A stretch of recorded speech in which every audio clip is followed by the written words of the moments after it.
Party మార్పుపై మాజీ మంత్రి సిద్దిపేట ఎమ్మెల్యే హరీష్ రావు కీలక వ్యాఖ్యలు చేశారు.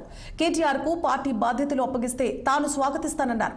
కేటీఆర్ నాయకత్వంపై అనేక సార్లు తన అభిప్రాయాన్ని చెప్పానని మళ్లీ అదే చెబుతున్నానని పేర్కొన్నారాయన. తమ పార్టీలో ఇలాంటి పంచాయతీలు లేవని హరీష్ రావు క్లారిటీ ఇచ్చారు. పార్టీ మారుతున్నట్లు జరుగుతున్న తప్పుడు ప్రచారాన్ని బంద్ చేయాలని మాజీ మంత్రి సూచించారు. కేసీఆర్ కు క్రమశిక్షణ గల కార్యకర్తగా ఉంటున్నానని, అధినేత ఆదేశాలను తూచా తప్పకుండా పాటిస్తానని చెప్పారు హరీష్ రావు.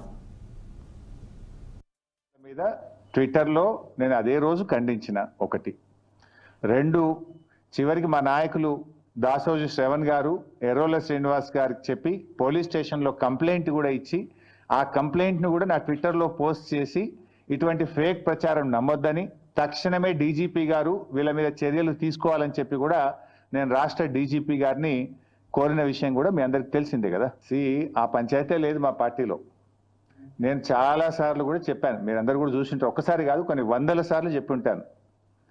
ఇవాళ కేసీఆర్ గారు మా పార్టీ అధ్యక్షుడు.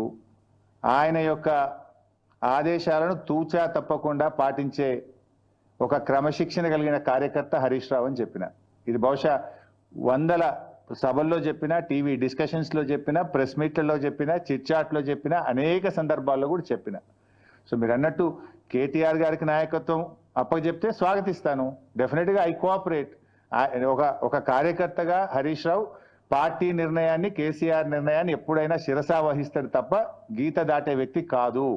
ఇది నా 25 ఏళ్ల రాజకీయ ప్రస్థానం చూపిస్తుంది. 25 ఏళ్ల నుంచి నేను బీఆర్ఎస్ పార్టీలో ఉన్నాను. పార్టీ జెండా పుట్టుక నుంచి ఈ రోజు వరకు కేసీఆర్ గారి అడుగుజాడల్లో వారి సూచనలకు అనుగుణంగా పనిచేసేటువంటి ఒక కార్యకర్తగా హరీష్ రావు పనిచేసిండు, రేపు కూడా చేస్తాడు. ఇంత కుండబద్దలు కొట్టినట్టు వందల సార్లు చెప్పినా మళ్ళీ ఈ రోజు కూడా చెప్పినా కదా, my leader is KCR. What ever KCR says, Harish Rao will follow it.